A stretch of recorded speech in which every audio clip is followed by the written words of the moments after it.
lá do artigo 8º, que a gente vai começar a falar um pouquinho de inscrição do advogado. Na tela comigo, meus amigos, segunda parte da nossa aula de número 6, hein? Artigo 8º ao artigo 14, falando aí de estatuto. Gente, se for para falar, para você escolher apenas um artigo desse tópico do terceiro capítulo de inscrição, eu coloco aqui para você que seria o artigo 8º. Porque o artigo 8º, ele estabelece, ficou melhor, os requisitos necessários para a inscrição do advogado. E são requisitos estes que são cumulativos. Então, não tem como você ir na UAB falando que você exerce uma atividade incompatível e querer pegar a sua carteira, tá bom? Bora lá? Quais são os requisitos para a inscrição do advogado? Galerinha, atenção! Quais são os requisitos? Se lembra comigo que os requisitos, eles são o quê?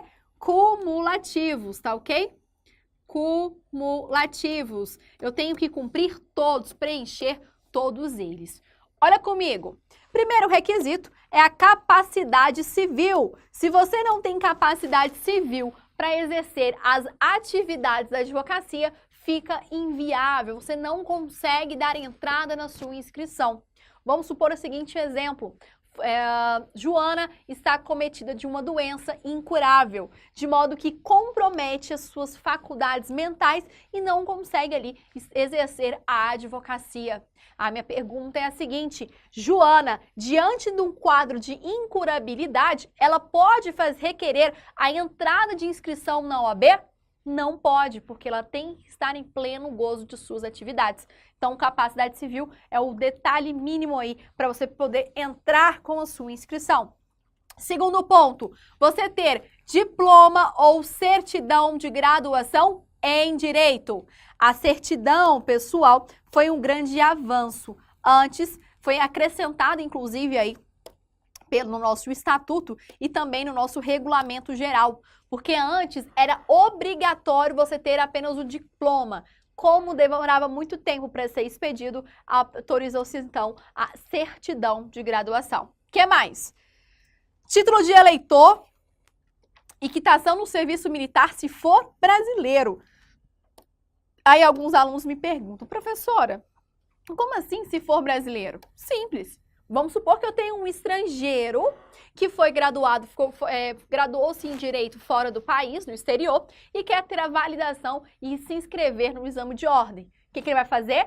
Gente, simples. Para que um estrangeiro de qualquer nacionalidade venha ingressar no Brasil e querer advogar, ele pode fazer a revalidação no seu diploma, aqui no Brasil, e também preencher todos os incisos do artigo 8º. Tá bom? Então, qualquer estrangeiro de qualquer nacionalidade, salvo se for o quê? Os portugueses, porque nós temos um acordo de tratamento igualitário, recíproco. Então, vem um português querer advogar no Brasil, ele pode e não precisa fazer a OAB, tá bom? O que mais? Logicamente, você que está estudando, é preciso ser aprovado na OAB. E também, não exercer a atividade incompatível com a advocacia. Você tem que possuir, pessoal, idoneidade moral. O que é isso, professora? Você tem que atuar de acordo com os princípios da advocacia e também você deve prestar compromisso perante o conselho. A minha pergunta, meu aluno, é a seguinte: este compromisso perante o conselho pode ser concedido mediante procuração a terceiros? Não, não pode. Diferentemente do que acontece lá no concurso público, você passou no concurso público, no dia da sua posse, você estava viajando. Aí o que você fez? Deixou uma procuração para sua mãe tomar posse no seu lugar. Em concurso público, lá na Constituição Federal, isso é permitido. Mas aqui no nosso estatuto é vedado, aqui na OAB é vedado. O advogado tem que prestar o compromisso ele mesmo, pessoalmente. É um ato solene e personalíssimo. Anota para mim que vai cair na sua prova. Vamos achar meu olhinho aqui, vamos lá. Esse é o olho mais brega do Brasil, mas é o olho mais... Opa! Mas é o olho que vai cair na sua prova. Então anota aí, artigo 8º, inciso 1 ao inciso 7º do nosso estatuto. Próxima questão. O estrangeiro não graduado no Brasil tem que prestar o exame de ordem? Como regra, sim, pessoal. Por que como regra? Porque se for um estrangeiro, se for de nacionalidade portuguesa, é possível que ele venha ingressar sem mesmo prestar esse exame. Então, sim, o estrangeiro brasileiro, quando não graduado no Brasil, e atenção, o brasileiro também, viu, gente? Se você se formou fora do país, fora do Brasil, em um estado estrangeiro, você também tem que preencher os requisitos do artigo 8º. Ele deve fazer prova do título de graduação obtido em instituição estrangeira devidamente revalidado, além de atender todos os requisitos para inscrição na OAB. Então, é o artigo 8º, parágrafo 2º do nosso estatuto. Próxima pergunta. A comprovação da idoneidade moral depende da aprovação do conselho? Sim, pessoal.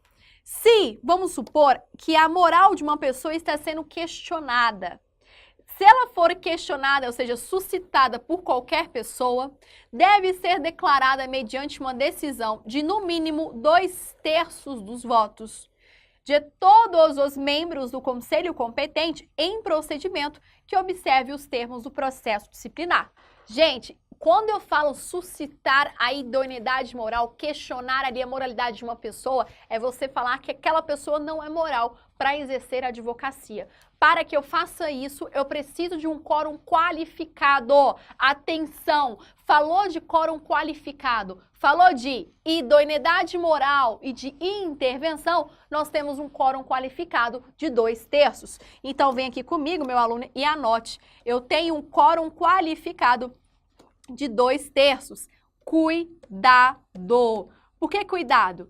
Sempre que cai em prova, seja na minha disciplina, meus amigos, seja na disciplina dos meus colegas aqui de outras matérias, sempre tem essa palhaçada de perguntar: a aprovação é por maiorias absoluta, maioria simples, mediante 3/3, mediante 1/3, enfim. Isso cai em prova? Cai. Tenho que memorizar, professora? Com certeza. Então anota, falou sobre idoneidade moral e falou sobre intervenção de um conselho federal ou de um conselho seccional em outro órgão da OAB, o quórum é sempre de 2/3. Eu tô berrando aqui no estúdio, eu acho que o Moreira vai me explodir daqui, vai me jogar fora daqui, que é o pessoal que tá aqui comigo no estúdio, porque eu tô gritando, berrando, de modo que você entenda que é um assunto de extrema relevância. Olha na tela comigo, artigo 8º, parágrafo 3º do nosso estatuto. Gente, muitas vezes nós estudamos em casa, às vezes você está cansado, às vezes você está assim, desanimado, que já fez outros exames, e acaba que você não coloca sua força e sua energia naquilo que você está fazendo. Então, você lê um artigo como esse, você não dá importância para a quantidade de prazo, para a quantidade, por exemplo, das suas exceções. E é isso que é cobrado em prova. Então, a nossa missão como professor é justamente essa, te alertar os pontos de um texto que muitas vezes você já leu várias vezes e nunca se deu conta, tá? Próxima questão. Quais são os requisitos para a inscrição do advogado? Quais são os requisitos para a inscrição do estagiário? Estagiário pode ingressar na OAB? Pode. Qual que é a diferença? Apenas 2 diferenças do advogado. A primeira diferença é a aprovação na OAB e a segunda diferença é o título do seu próprio diploma. O estagiário só vai distinguir dos requisitos do advogado nestes 2 pontos, a OAB e o diploma. Porque o resto, inclusive não exercer atividade incompatível, é um requisito que também o estagiário deve se atentar. Ou seja, o estagiário do estudante de direito que já passou em um concurso público e esse cargo ele é incompatível, ele não pode ser estagiário e fazer a sua inscrição nos quadros da OAB. Muitas vezes você pensa, do estagiário é que ele não pode, é aquele que não passou na OAB e que também não se formou. Mas o estagiário, por exemplo, pode ser um delegado, ou o estagiário ele já pode ser um policial militar, Gente, se ele exerce um cargo incompatível, ele não pode ser estagiário com inscrição na OAB.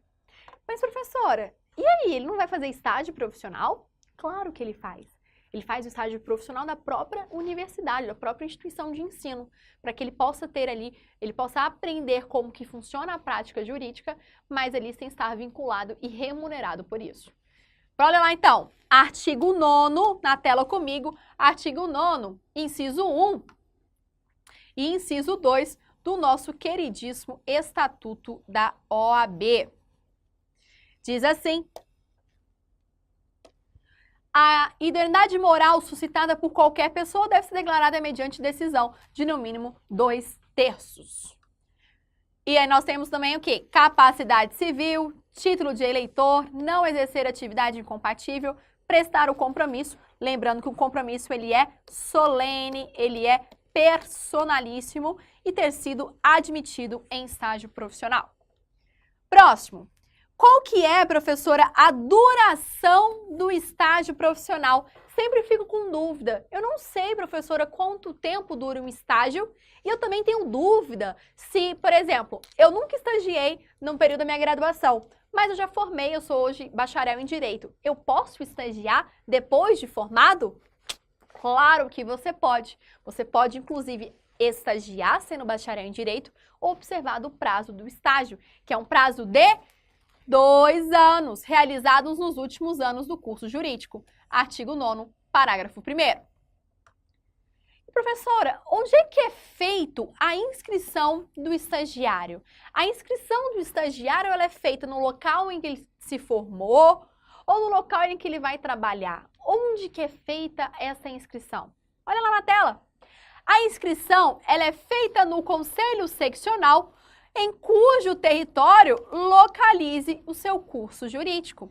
Então, o artigo 10 do nosso estatuto, tá bom? A inscrição do estagiário é realizada no local onde fica o curso jurídico, a sua ali universidade, tá bom? Mas, professora, eu me formei numa cidade e vou prestar o estágio em outra. Como é que eu faço? Neste caso, você apresenta a justificativa perante o próprio conselho. O que você deve se ater aqui é que nós estamos falando de uma lei. Então, se colocar lá que o estagiário vai ter que realizar a inscrição no conselho do curso jurídico, este é o nosso gabarito. Próxima pergunta tranquila. O estágio profissional pode ser exercido por bacharel em Direito?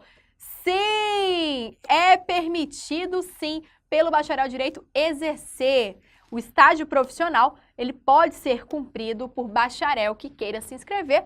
O aluno de curso que exerça uma atividade incompatível, ele vai frequentar, conforme eu disse para vocês, o estágio ministrado pela respectiva instituição de ensino superior. Você vai acompanhar comigo lá no artigo 9, parágrafo 3º do nosso estatuto. Próximo. Onde que é feita a inscrição do advogado, professora? Eu sei que a do estagiário é feita no local do curso. E a do advogado, professora? O do advogado vai ser feito, pessoal, no território do domicílio profissional. Como é que é, professora? Pense comigo. Se você mora em Brasília, você vai prestar advocacia em Brasília, você vai fazer o registro da sua inscrição principal em Brasília, local do domicílio profissional. Mas, professora, veja bem, eu tenho 2 residências. Eu moro em São Paulo, moro no Rio, mas eu só exerço a minha advocacia no Rio. Onde que eu vou fazer? Obviamente, no Rio de Janeiro. Mas, professora, eu exerço habitualmente nas 2 regiões. Aonde que eu vou escolher? Onde você quiser. Você pode estabelecer o domicílio profissional da inscrição principal em uma dos 2 estados, São Paulo ou Rio. Entenda, é local do domicílio profissional. Anotou isso aí? Vai lá, corre lá e anota no artigo 10 do estatuto. Vamos mais uma questão, vamos lá. Onde é o domicílio profissional? Onde fica o domicílio profissional do advogado? Como que eu posso considerar o que é domicílio? Olha aí, considera-se domicílio profissional a sede principal da atividade da advocacia. Vamos supor que você falou para mim que exerce no Rio e que você exerce em São Paulo. O maior peso fica no Rio. Então, no Rio de Janeiro vai ser o local que você vai escolher a sua inscrição principal.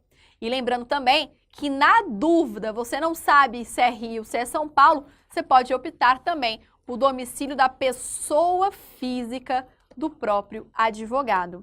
Aí você vai falar, professora, eu moro nos dois lugares. Obviamente, você vai permanecer com maior frequência em um. Aí você pode considerar o seu domicílio. Artigo 10, parágrafo 1º. Tá bom? Então, gente, isso é importante, simples e de extrema relevância porque sempre cai em prova. Vai falar para você que o advogado pode escolher qualquer lugar? Não, vai ser no lugar em que ele for trabalhar, atuar, domicílio profissional. Bora lá, para a tela. Quais são os requisitos para a inscrição suplementar do advogado? Aí chega aquele meu aluno que chegou de férias, que descansou, que nem lembra mais as minhas aulas. Ele fala, o que é mesmo inscrição suplementar? Olha lá, gente, temos duas diferenças. Temos 3 pontos de inscrição. Temos a inscrição principal, que nós falamos, que é o local que você exerce habitualmente a advocacia, que estabelece o seu domicílio profissional. Falamos da inscrição suplementar, quando você passa a exercer em outro estado também a advocacia com maior frequência e acima de 5 atos, 5 causas anuais. E o terceiro ponto é a transferência da inscrição, quando você muda sua inscrição principal para um outro estado em que você vai residir. Muito simples. Aí está perguntando, qual é o requisito para eu ter uma suplementar? Olha lá, na tela. Além da principal, o advogado pode promover a inscrição suplementar nos conselhos, quando ele exercer habitualmente a profissão e exceder, olha atenção, 5 quê, gente? 5 causas, 5 processos anualmente. É importante destacar uma diferença quando eu falo de inscrição suplementar e quando eu falo de comprovação do exercício profissional. Veja comigo. Quando eu falo de inscrição suplementar, ela se torna obrigatória quando o advogado exerce em outro estado diverso da sua inscrição principal, mais de 5 processos, 5 causas por ano. Exemplo, vamos para o exemplo que a gente gosta de exemplo, né? Porque se não der um exemplo, a gente não consegue entender, porque a gente é dessas pessoas. Olha lá, vamos dar um exemplo comigo. Eu moro em Brasília, exerço meu domicílio profissional em Brasília. No DF, eu tenho a minha inscrição principal. Com o acúmulo de demandas, eu passo a ir para São Paulo com maior frequência e atuando aí como advogada. Então, ao invés de respeitar o limite de 5 processos, eu passo a ajuizar em 2018, no mês de fevereiro, eu coloquei aí, eu ingressei com 22 processos. Concorda comigo que eu ultrapassei o limite de 5 causas por ano. Lembre-se, a limitação é anual. Se eu, por exemplo, ao invés de 22 processos, eu entrei com 4, no ano de 2018, entrei com 2 processos no ano de 2017 e assim por diante, sempre observando as 5 processos, não há nenhuma vedação e nenhuma obrigatoriedade. O que todos os meus alunos ficam, gente, com muita dúvida é a seguinte, o aluno pergunta, professora, existe um controle efetivo do conselho para controlar as causas em que o advogado atua?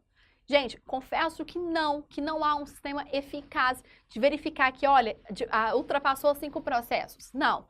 Mas se acontecer essa auditoria, se acontecer esse controle mais efetivo, obviamente ele tem que providenciar a suplementar, mas não sofre aí nenhuma sanção, tá bom? Então anota comigo, artigo 10, parágrafo 2º do Estatuto. Vai cair na sua prova.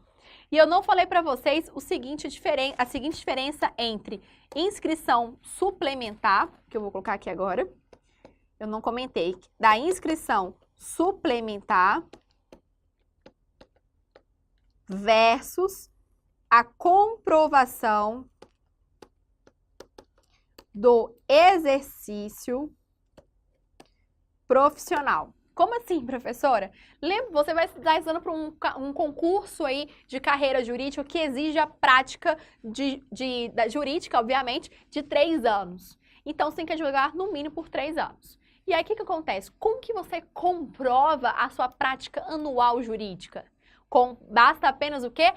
5 atos privativos da advocacia. Veja bem, quando eu falo atos privativos da advocacia, é diferente de 5 causas. 5 causas, estou falando de 5 processos. Quando eu falo de 5 atos privativos, eu posso falar tanto da postulação perante o Poder Judiciário, como também eu posso falar dos atos extrajudiciais, assessoria, consultoria e direção jurídica. Tudo bem? Próximo ponto. Quais são os requisitos para a transferência da inscrição do advogado? Quais são os requisitos para a transferência da inscrição? Muito simples, mudança do domicílio profissional. Se você mudar o domicílio, você muda a condição. Então, mudança do domicílio profissional.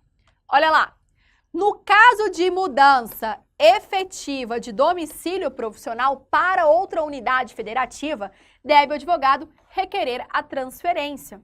O conselho pode, gente, suspender este pedido quando verificar a existência de algum vício ou ilegalidade na inscrição principal. Vamos supor que aquele advogado que foi excluído dos quadros em Brasília passa a morar em São Paulo e requer a transferência da inscrição. Pera lá, ele foi excluído, ele não pode solicitar a transferência porque ele ainda está com o quê? Cumprindo uma infração disciplinar. Então, é possível que o conselho suspenda em decorrência de vício ou ilegalidade. Galera, atenção, estamos aprofundando o tema. Eu posso requerer a transferência quando eu mudo o domicílio profissional, mas poderá ocorrer a suspensão quando o conselho verificar alguma irregularidade, beleza? Onde que está isso, professora? Tá lá, amigão, no artigo 10, parágrafo 3º do nosso estatuto. Próximo ponto. Quando a inscrição profissional pode ser cancelada? Quando que a inscrição pode ser cancelada, meus amigos? Olha lá, quando eu solicitar, se eu sofrer a penalidade de exclusão, porque a exclusão é a retirada, então existe aí um afastamento definitivo, embora tenha um prazo para o seu cumprimento. Também quando houver falecimento ou quando eu passo a exercer uma atividade incompatível, sendo eu, então, perder qualquer um dos requisitos para inscrição previstos no artigo 8º.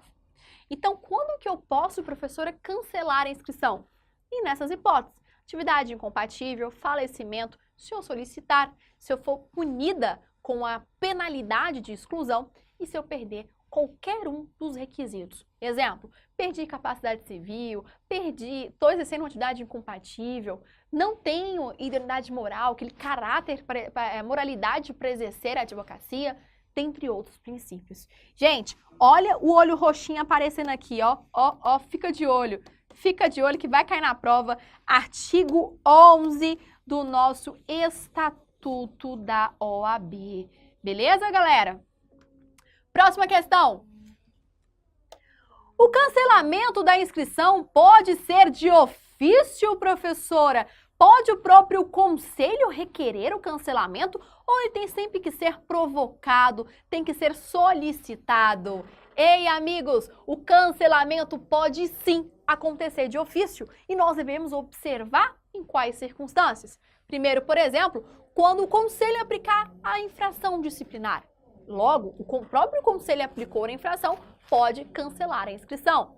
Segundo ponto, quando houver o falecimento do advogado. Na tela lá comigo, quando eu sofrer a penalidade, ocorrer o falecimento ou passar a exercer uma atividade incompatível. Nessas situações, é possível sim, amigos, eu colocar a questão aí do cancelamento da inscrição. Então, o artigo que nós temos é o artigo 11, parágrafo 1º do Estatuto. Próxima pergunta. No cancelamento da inscrição, existe a perda do número? Com certeza! Se eu cancelei a inscrição, perdi o número. Vamos supor que se passou no concurso, passou a exercer a entidade incompatível, gerou o cancelamento da sua inscrição. Por exemplo, o cargo de juiz, né? E aí você cancelou. Quando você se aposenta, gera o afastamento definitivo, você quer voltar a advogar? Retorna lá nos quadros e vai ter um novo número de inscrição. Gente, o cancelamento, a perda, a licença, que é um afastamento temporário, não tem a perda do número. Na tela comigo, acompanha aí. capacidade civil, não exercer atividade incompatível e ter idoneidade. Nós já falamos do parágrafo, mas aqui eu quero falar outra coisa. Que sim, pode perder nessas circunstâncias. Próximo. Quando pode ser concedida a licença profissional? Lembrando que você, meu aluno, já sabe que sempre que cair licença na sua prova, tem caráter temporário, ok? Olha lá na tela comigo. Temporário, se assim requerer por motivo justificado, quando passar a exercê-lo aqui, ó, caráter temporário, e também se sofrer uma doença mental do estilo curável. Aqui, gente, eu posso, por exemplo, solicitar uma licença da OAB por motivo justificado, quando eu estou acometida de uma doença curável, porque a curabilidade dá a sequência de temporário, que vai ser curado em breve, vou estar de acordo com as faculdades devidas para exercer advocacia. E terceiro ponto, quando aí eu passo a exercer uma atividade incompatível temporária. Professora, como é que eu posso exercer atividade incompatível temporariamente? Simples. Você exerce um cargo por um mandato. Então, um deputado, um prefeito, um vereador tem pra duração daquele mandato e aí nós consideramos como temporário. Na tela, você vai ver lá no artigo 12 do Estatuto da OAB. Vamos aqui ver como a questão foi cobrada em prova, amigos. Olha só, questão aí do 17º exame de ordem. Olha na tela. Nos termos do Estatuto da Advocacia, reclamações por descumprimento de lei, letra A, devem ser necessariamente escrita. B, devem ser formuladas pela OAB. C, podem ser verbais. E letra D, são atribuições privativas do nosso conselho. Isso foi lá no início da nossa primeira aula, mas como tem continuidade, o que você marca? Que podem ser verbais. Toda reclamação feita perante o conselho pode ser verbal. Deixe isso anotado no caderno, tá bom? Próxima questão também que eu tirei lá do 21º. Olha só, gente, essa questão é uma questão mais recente. Veja bem. 21º exame de ordem. Florentino, advogado regularmente inscrito na OAB, além da advocacia, ele passou a exercer também a profissão de corretor de imóveis. Quem se lembra aí, quem está prestando atenção na aula, se lembrou que eu comentei uma questão parecida como essa. Olha lá. Obtendo a sua inscrição no conselho pertinente. Em seguida, Florentino passou a divulgar as suas atividades por meio de uma placa na porta de um de seus escritórios, com os seguintes dizeres: Florentino, advogado e corretor de imóveis. Letra A. É vedado a Florentino exercer paralelamente a advocacia e a corretagem? Não, gente. Não existe uma proibição para que Florentino exerça as duas atividades. O que eu estou falando é que eu não posso vincular uma atividade diversa na mesma placa do meu escritório, ou no mesmo escritório, no meu próprio escritório, eu ter uma empresa lá dentro. É isso que eu não posso. Então tá errado. Letra B. É permitido que Florentino exerça paralelamente a advocacia, desde que não sejam prestados os serviços aos mesmos clientes. O que isso tem a ver? Não tem nada a ver. Eu posso ter ambos clientes em ambas empresas, mas desde que eu não vincule as duas simultaneamente. Então, falso. Letra C. É permitido a Florentino exercer paralelamente a advocacia, todavia é vedado o emprego da aludida placa, ainda que discreta, sobra e meramente informativa. Gabarito, letra C. O impedimento aqui é eu fazer uma divulgação em conjunto com uma outra atividade, conforme nós vimos no início da aula, tá bom? Então, brevemente, comentamos tudo a respeito da inscrição, falamos aí do artigo 8º ao artigo 14, e agora a gente avança também para um ponto importante da aula. Vamos falar aqui sobre sociedade de advogados, lá no início do artigo 15. E aqui, gente, nós temos uma inovação legislativa. Foi a Lei 13.247 de 2016 que passou a permitir a sociedade unipessoal, que nós já estudamos. Bora lá então treinar para a gente fixar o assunto. Artigo 15 ao artigo 17 do Estatuto. Qual o regime jurídico da sociedade de advogados? Você já se perguntou qual é o regime jurídico? Qual é a natureza jurídica de uma sociedade? Olha na tela. O advogado pode reunir-se em sociedade simples de prestação de serviços de advocacia ou constituir sociedade unipessoal, que foi o avanço da Lei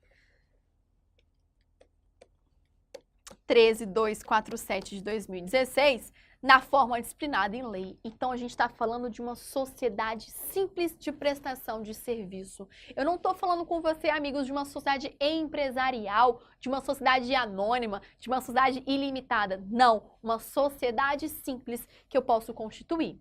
O que eu tenho de registro? Onde, gente, vem aqui comigo, onde pode ser feito o registro do escritório, da sociedade? Olha lá, a sociedade deve ser registrada no Conselho Seccional em cuja base territorial tiver sede. Se eu exerço advocacia em Brasília, o registro vai ter que ser em Brasília. Mas se eu exerço, por exemplo, eu tenho uma filial tanto em Brasília como em Minas Gerais, eu vou registrar a filial onde? Em Minas Gerais. Ué, professora, mas por que não em Brasília? Porque eu vou registrar no local que tiver sede, no local em que for localizado o escritório. Então, artigo 15, parágrafo 1º do nosso Estatuto. Próximo ponto. As procurações, na tela, as procurações podem ser outorgadas em nome do escritório? Traduzindo para vocês, a procuração, ela pode ser concedida somente no nome do escritório? Ou seja, eu vou conceder uma procuração geral para toda a equipe daquele escritório? Gente, não pode. Toda procuração outorgada ao advogado deve mencionar nome completo, número da inscrição. É claro que eu posso fazer menção à sociedade em que ele compõe, mas o que eu quero te chamar sua atenção é que eu não posso conceder uma procuração geral. Então, a resposta é não, tá bom?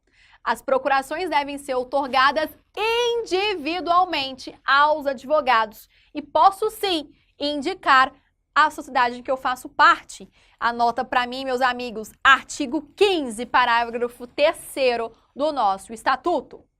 Próxima pergunta. O advogado pode ser sócio em mais de um escritório na mesma base territorial? Não, não pode, gente. Olha só, veja bem. Eu não posso montar um escritório ou ser sócio em outro escritório na mesma base territorial. Traduzindo isso para vocês, significa dizer o seguinte, na tela. Eu tenho um escritório em Brasília e a nossa atuação é exclusivamente em tributário, tá ok? Vamos supor que eu tenho uma grande amiga que montou um escritório também em Brasília na área penal e me chamou para ser sócia, fazer parceria e realmente construir a sociedade. A minha pergunta é, bom, eu tenho um que eu atuo em tributário, não vejo nenhum impedimento para entrar no escritório como sócia no DF em matéria de penalista, matéria de direito penal. Posso ou não posso, gente? Não posso, meu povo, não pode. Por quê? Porque ambos os escritórios estão no mesmo local, que é o DF. Vamos supor que ao invés do DF, aqui seja lá na Bahia. Aí eu posso ser sócia? Sim. Neste caso, eu posso ser sócio, porque mudou a base territorial, tá bom? Então, olha lá na tela.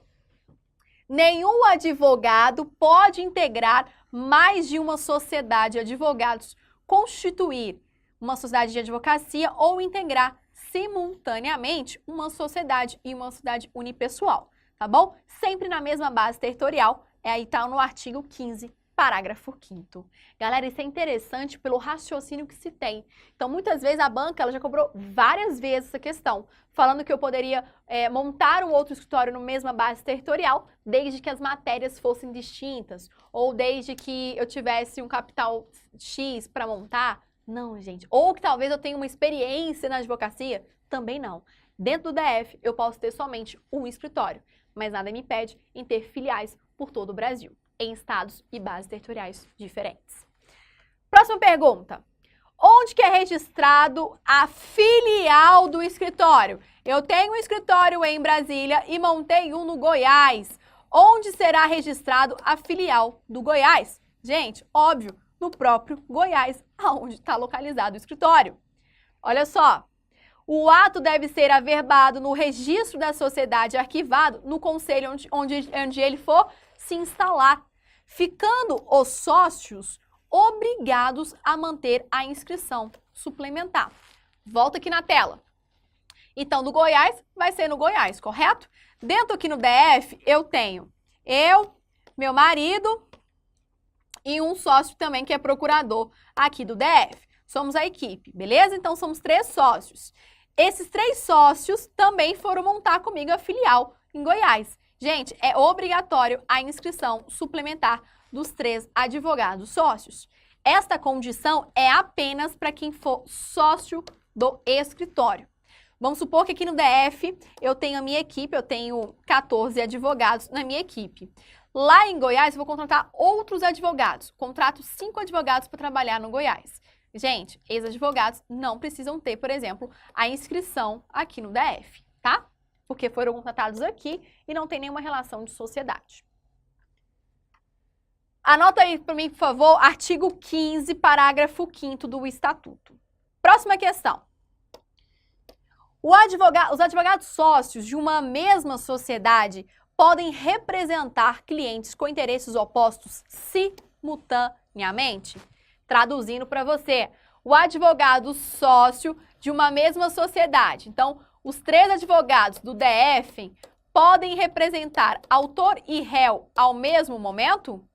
Essa que é a minha pergunta. O que você acha, pessoal? Olha aqui para mim. Você acha que eu posso, eu tenho que meus 2 sócios em Brasília, eles vão, sei lá, morar lá em São Paulo, na nossa filial. Eles podem defender ao mesmo tempo autor e réu? Não, gente. Simultaneamente, não.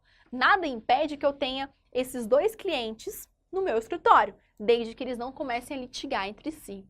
Não importa se é filial, não importa se eu não tenho comunicação com outro escritório. Se eu estou falando de filial, é a extensão do meu escritório, então, portanto, é vedado. Na tela. Olha só. Os advogados sócios de uma mesma sociedade profissional não podem representar em juízo clientes de interesses opostos. Perfeito. Tá onde, prof? Tá lá no artigo 15, parágrafo 4º do nosso estatuto. Próxima pergunta. A sociedade de advogados pode ter características de sociedade empresária? Então, vamos de novo. A sociedade de advogados pode ter características de sociedade empresária, gente? Nunca. Tá ouvindo? Nunca. Tá lá no artigo 16 do Estatuto. A advocacia não pode funcionar como uma sociedade empresária e nem ter denominação de fantasia que realize atividades estranhas, que inclua, por exemplo, sócio não inscrito na OAB. Atenção, gente, nem eu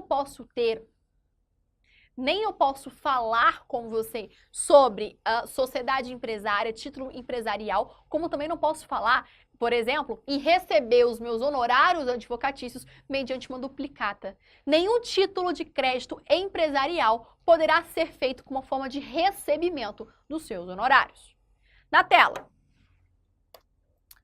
O nome do sócio falecido pode continuar na razão social?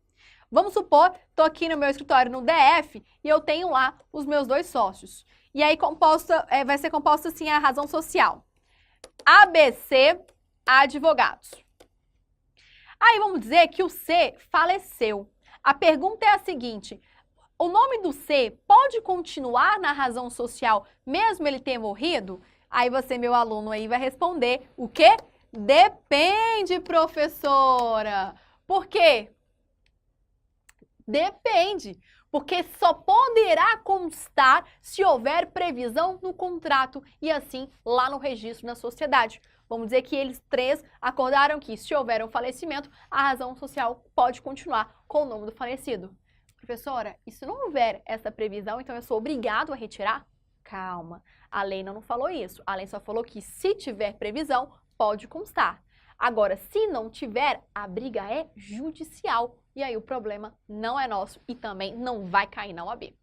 Então, anota o artigo. Artigo 16, parágrafo 1º do Estatuto. A razão deve ter obrigatoriamente o nome de pelo menos um advogado responsável pela sociedade, podendo permanecer do sócio se for o que tiver previsto no ato constitutivo. Professor, e agora? A licença, vamos supor que um dos sócios do escritório pediu uma licença. Essa licença deve ser registrada? Claro que sim, pessoal. Qualquer movimentação que ocorra na sociedade profissional, no escritório de advocacia, deverá ser averbado e comunicado ao conselho. Porque lá no conselho eu tenho 3 sócios, A, B e C. Se o C pedir uma licença dos quadros da OAB para resolver uns problemas de saúde, eu devo averbar e comunicar ao conselho que ele não está atuando durante esse período. Então, sim, a licença tem que ser averbada no registro. Isso está lá no artigo 16, parágrafo 2º, tá bom? O que mais, professora? A sociedade de advogado, ela pode ser registrado na junta comercial? Não, amigos, não pode, porque junta comercial configura uma natureza empresarial. Então, é vedado, não existe esse registro na junta, tá bom? O registro, ele é feito no próprio conselho seccional. Então, artigo 16, parágrafo 3º do nosso Estatuto. Não é proibido o registro nos cartórios de pessoas jurídicas e nas juntas de sociedade que inclua, entre outras, a atividade da advocacia. O que mais?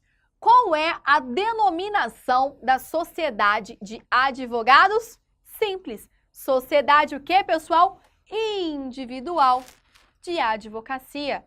Artigo 16, parágrafo 4º. Bora lá! Mais uma perguntinha chegando ao final, e essa pergunta é muito querida, inclusive eu vou pôr um olho agora vermelho, tipo, fique atento. Olha só, qual é a responsabilidade do advogado? Meus amigos, vocês pensam o quê? O advogado, será que ele tem responsabilidade por todos os prejuízos causados ao seu cliente?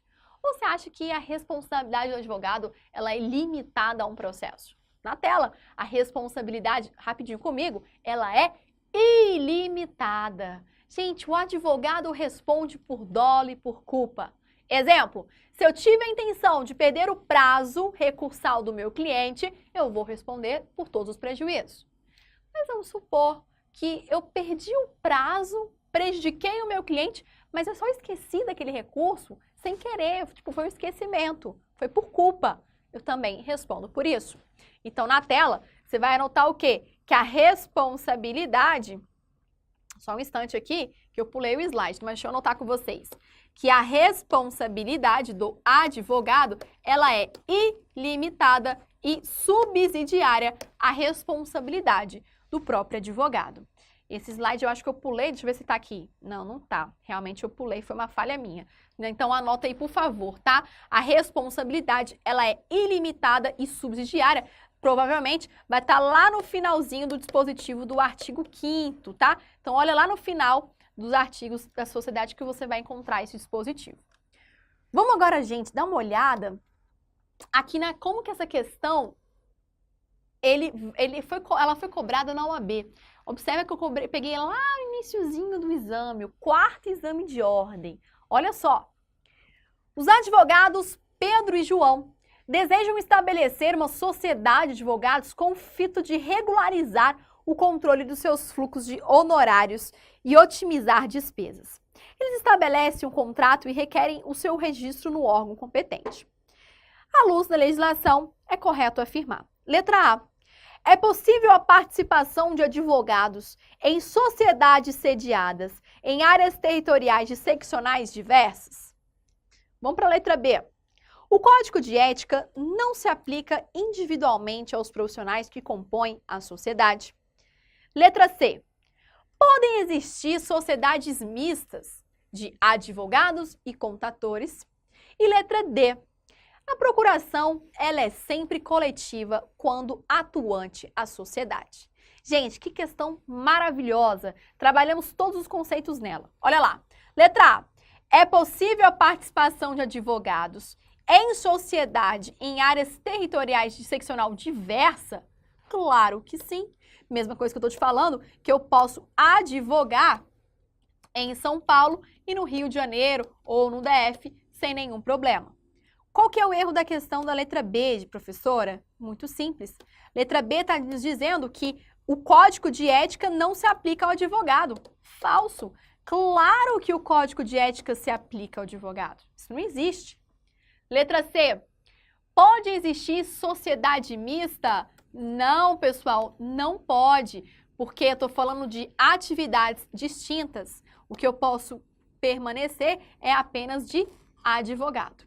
E a letra D fala que ela é sempre coletiva. Falso. Muito pelo contrário. A procuração, ela é sempre o quê? Individual. Beleza?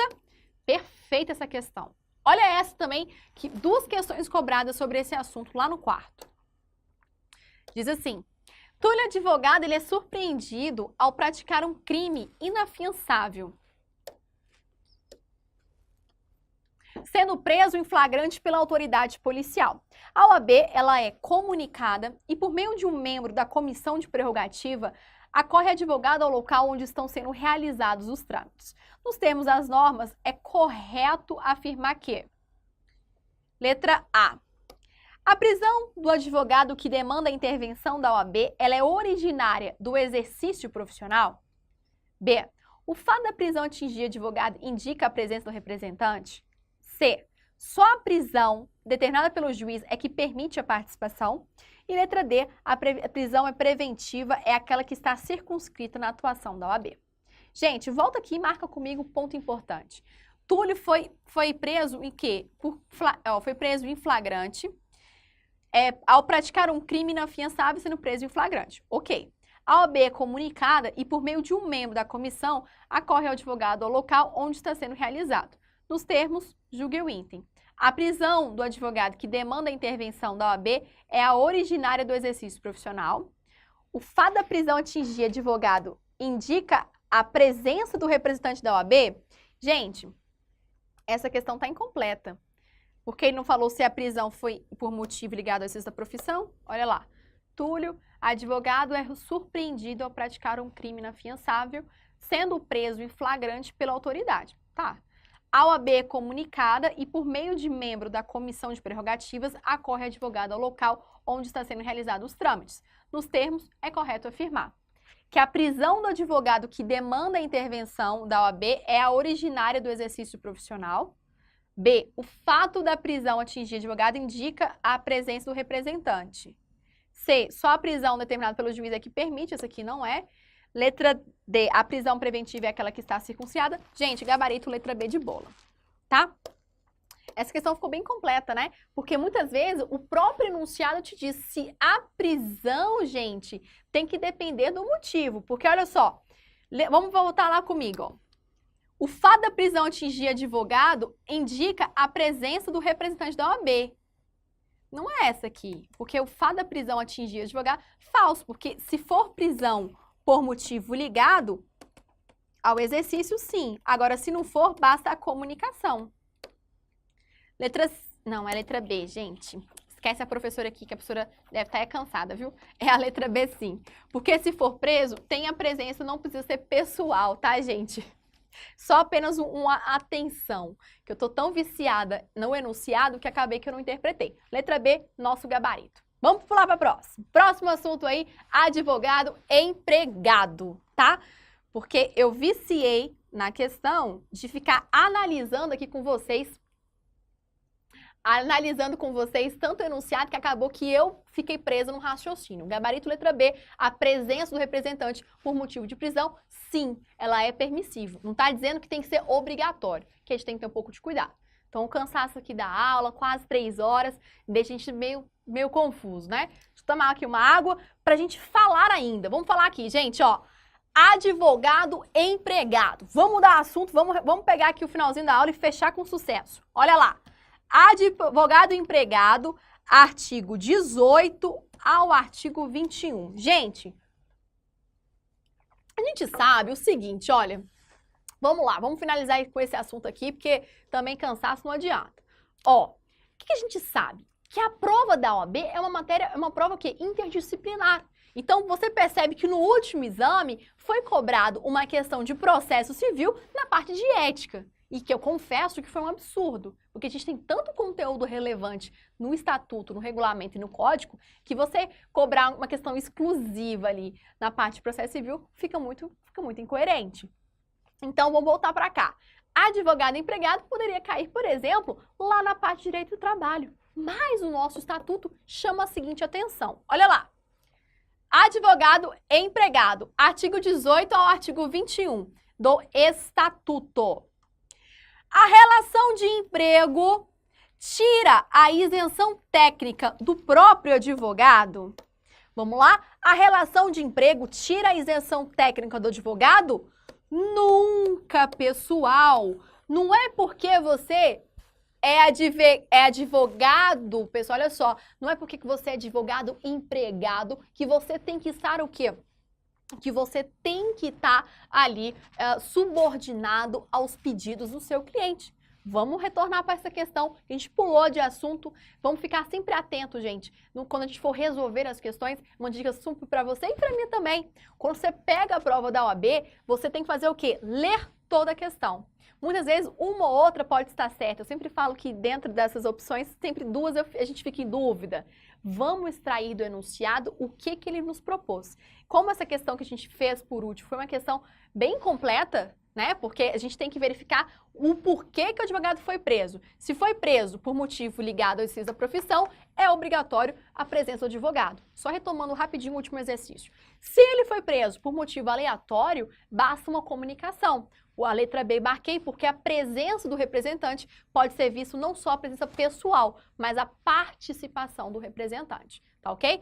Para a gente superar a última questão aí e avançar com calma e com tranquilidade para o próximo exame. Ou para o próximo tópico, né? Volta na minha pergunta. A relação de emprego tira a isenção técnica do advogado? Não, pessoal, não tira. Artigo 18 do nosso estatuto. O advogado, ele tem sempre a independência profissional. Beleza? Sempre independência. Vamos supor que o meu empregador trabalha no escritório e o meu chefe fala, Daniela, doutora Daniela, por gentileza, você pode ir ali resolver um problema da minha filha, porque ela foi presa agora na lei seca? Resolva lá, por favor. Ué, pera lá.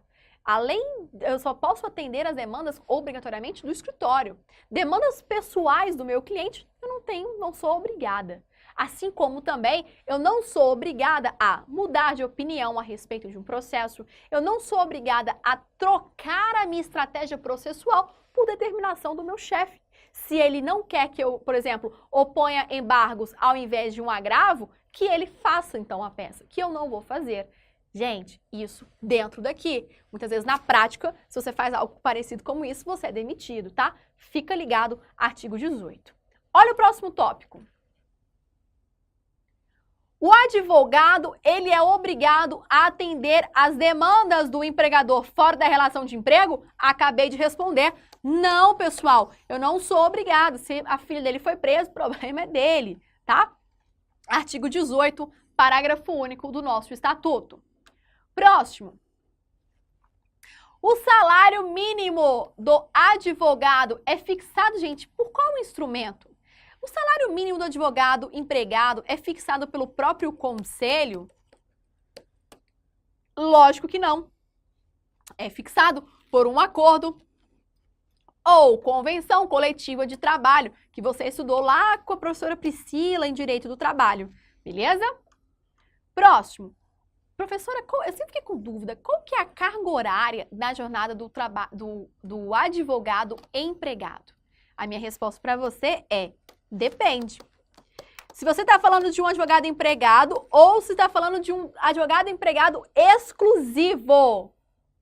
Olha só. A jornada de trabalho do advogado no exercício da profissão não poderá exceder a duração de quê? 4 horas. Se você é um advogado empregado normalzinho do escritório, você trabalha 4 horas. Agora, se você for um advogado exclusivo, você trabalha o dobro da carga, você trabalha 8 horas, beleza? Então, anota aí, artigo 20 do nosso estatuto. Professora, como é que é computado o período de trabalho do advogado empregado? Gente, a gente fala de período de trabalho quando você está à disposição do seu empregador, tá ok? Então, olha lá, considera-se como período de trabalho o tempo que você estiver à disposição do empregador. Artigo 20, parágrafo 1º do Estatuto. Como que é fixado as horas extras, professora? Você fixa no valor não inferior a 100%. Artigo 20, parágrafo 2º do Estatuto. Então, hora extra, você faz assim, ó, de 100% para cima. Professora, e o adicional noturno, como que é feito? O adicional noturno, ele é contado o quê, pessoal? Olha só, no período de 20 horas de um dia até 5 horas do dia seguinte, é remunerado com adicional noturno no valor de 25%. Então, cuidado aí, ó. Hora extra, você que estudou lá em Direito do Trabalho que é 50%, aqui é de 100%. E o adicional noturno é de 20%, 25%, artigo 20, parágrafo 3º do Estatuto. E os honorários de sucumbência, professora, pertence também ao advogado empregado? Excelente pergunta. Primeiro ponto que você tem que entender é que o honorário de sucumbência não integra o seu salário. O honorário de sucumbência ele é pago por devido ao trabalho no processo, tá ok? Aí a pergunta é, pertence a quem? Ao advogado ou ao escritório? Na tela. Nas causas em que for parte o empregador ou a pessoa por este representada, os honorários são devidos aos advogados. Os honorários de sucumbência percebidos pelo advogado empregado de sociedade são partilhados entre ele e a empregadora na forma do acordo. Então, gente, o que eu tenho aqui? Tenho que, nas partes em que eu tiver, por exemplo, quando eu tiver com o empregador, estou fazendo uma ação para o meu chefe, os honorários de sucumbência pertencem ao advogado. Agora, se eu estou representando o próprio escritório, aí a divisão de a divisão de honorários, a divisão dos honorários entre o advogado e a própria sociedade. Então, temos a distinção. Cuidado! Um ponto importante é você entender que não integra seu salário. Vamos supor que você entrou no escritório e começou com teto de advocacia. Você ganha em torno de R$3.000. Começou a atuar, os honorários de sucumbência pertencem ao seu salário? Não, mas a causa que você atuou. Por isso que é o artigo 21, parágrafo 3º do nosso estatuto. Beleza? Agora, vamos mais uma aqui, ó. Advogado e empregado, nós encerramos, né? Vamos ver a questão, como que foi cobrado? Olha lá, no 6º exame de ordem, gente. Mévio é advogado e empregado de empresa de grande porte, atuando como diretor jurídico e tendo vários colegas vinculados à sua direção. Instado por um dos diretores, ele escala um dos seus advogados para atuar em processo judicial no interesse de uma das filhas do diretor. À luz, é correto afirmar que, letra A defesa dos interesses dos familiares dos dirigentes está íncita na atuação profissional do advogado. Falso. Então, quer dizer que o interesse pessoal está inerente também, está dentro da profissão do advogado? Não. Letra B. A atuação do advogado empregado nesses casos pode ocorrer voluntariamente, sem relação com o seu emprego. Beleza. B. Letra C. A relação de emprego retira do advogado a sua independência? Falso. Não retira nunca, tá ok? E letra D. Ele diz que no caso de dedicação exclusiva, a jornada será de 4 horas diárias. Falso, meus amigos. Dedicação exclusiva é o dobro, são 8 horas. Gabarito, portanto, letra B de bola. É facultativo, é voluntário. Mais uma questão. Pedro é advogado e empregado da sociedade empresária. Em reclamação trabalhista, proposta por Tiago em face da FJ, é designada audiência para a data na qual os demais empregados estarão em outro estado participando de um congresso. Assim, no dia da audiência, Pedro se apresenta como preposto da reclamada na condição de empregado e advogado com procuração para patrocinar a causa. Neste contexto, letra A. Pedro pode funcionar no mesmo processo simultaneamente como patrono e preposto do empregador em qualquer hipótese. Falso. Não posso atuar simultaneamente. Letra B. Pedro pode funcionar no mesmo processo simultaneamente como patrono e preposto, pois não há outro empregado? Também não, gente. Não pode. Letra C diz que Pedro pode funcionar simultaneamente. Também errado. Não existe exceção. Portanto, nos resta a letra D. Pedro não pode funcionar como preposto e como cliente. Beleza, pessoal? Maravilha, então. Nosso próximo ponto aqui, falando sobre honorários advocatícios. Eu peço aí um pouquinho da sua paciência, porque eu vou aprofundar novamente aqui na matéria. Eu vou ministrar agora com vocês honorários advocatícios. Aí depois deste tópico, aí eu libero vocês para descansar, eu libero vocês para dormir, libero você para assistir uma novela, para acompanhar aí o que você quiser na televisão, assistir uma série. Ah, e falando em série, eu indico aí para vocês a série de Suits.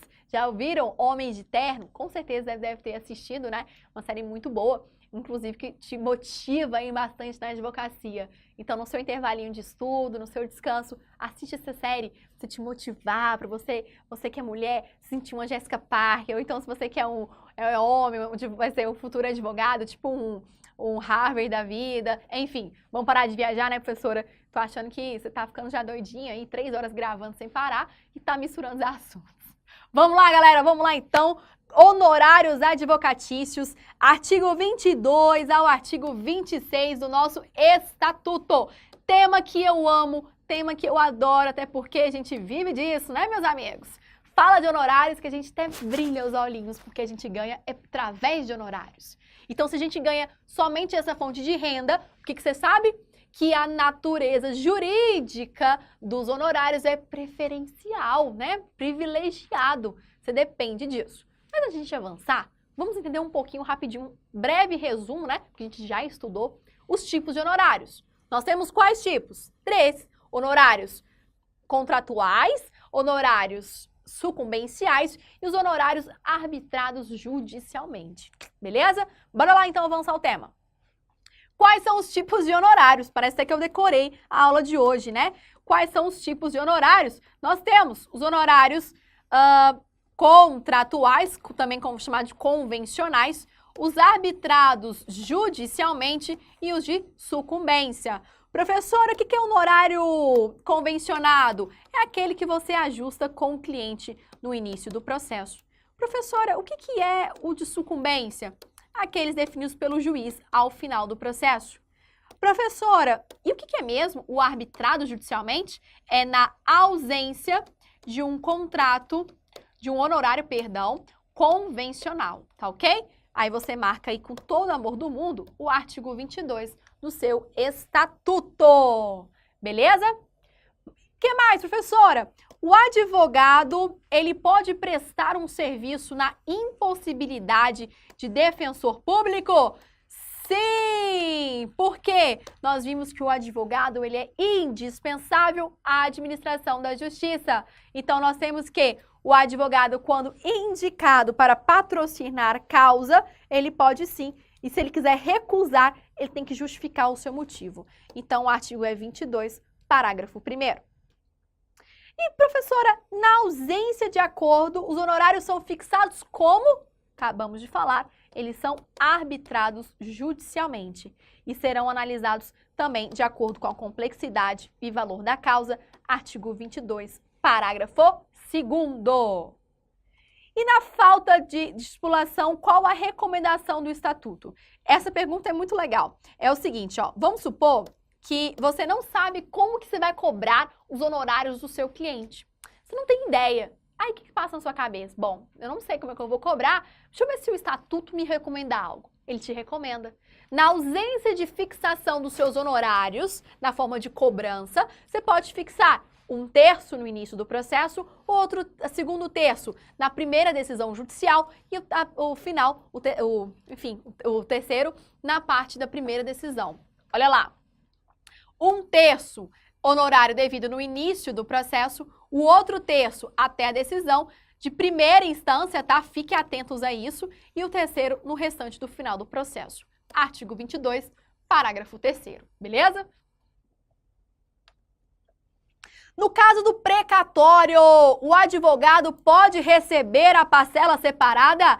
Sim, essa é uma exceção exclusiva para o precatório, aquele título da União que demora bastante para ser retirado.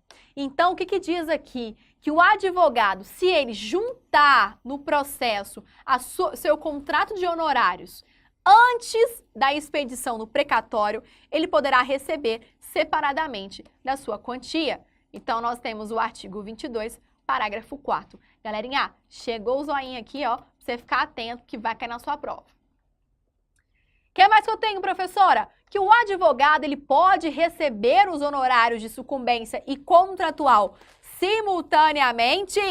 Claro que sim! Porque se tem uma coisa nessa vida que a gente gosta, é do tal do dinheiro, né, meu povo? Se você vai perguntar o seguinte, olha, você pode receber 2 vezes ou só uma vez? Quantas vezes você quiser pagar. Então, olha só, eu posso receber o contratual e o de sucumbência? Com certeza. Cumulativos? Cumulativos. Mas, professor, e se não quiser receber o de sucumbência? Aí esse fica a seu critério. Mas você pode receber sem nenhuma vedação, tá? Então, sim, eu posso receber artigo 23, parágrafo 4º, beleza? Qual a natureza jurídica dos honorários advocatícios? Temos uma natureza de crédito privilegiado, artigo 24. Por que privilegiado, gente? Muito simples. Privilegiado, gente, porque você vive dos seus honorários. Ai, professora, eu vou ser também professora igual você, eu vou também ser empresária igual você, então não vou depender só dos meus honorários. Galerinha, para o estatuto, na nossa legislação, você somente advoga. Então, se você trabalhou, você precisa receber para pagar as suas contas, para você comer, enfim, diversão e lazer. Então, cuidado, o caráter é privilegiado, porque eu vou associar a um título de crédito, a um título alimentício, tá? Então, fica ligado isso aí. Lembra sempre do crédito privilegiado como se fosse uma pensão alimentícia.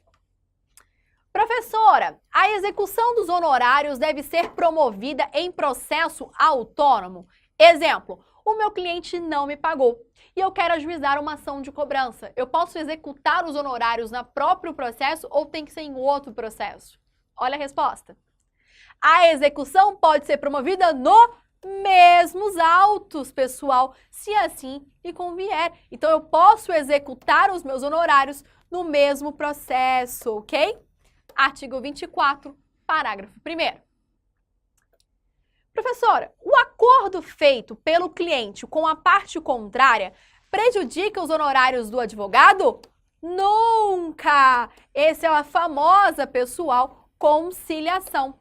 Vamos supor que o meu cliente me contratou, a gente fixou os honorários. Se porventura ele conciliou contra a parte ou se ele desistiu do processo, o problema é dele, porque eu fiz o compromisso de atuar, de abrir mão de outros clientes, ele vai ter que me pagar os meus honorários de modo integral. Desistência ou conciliação vai me pagar tudinho, tá bom?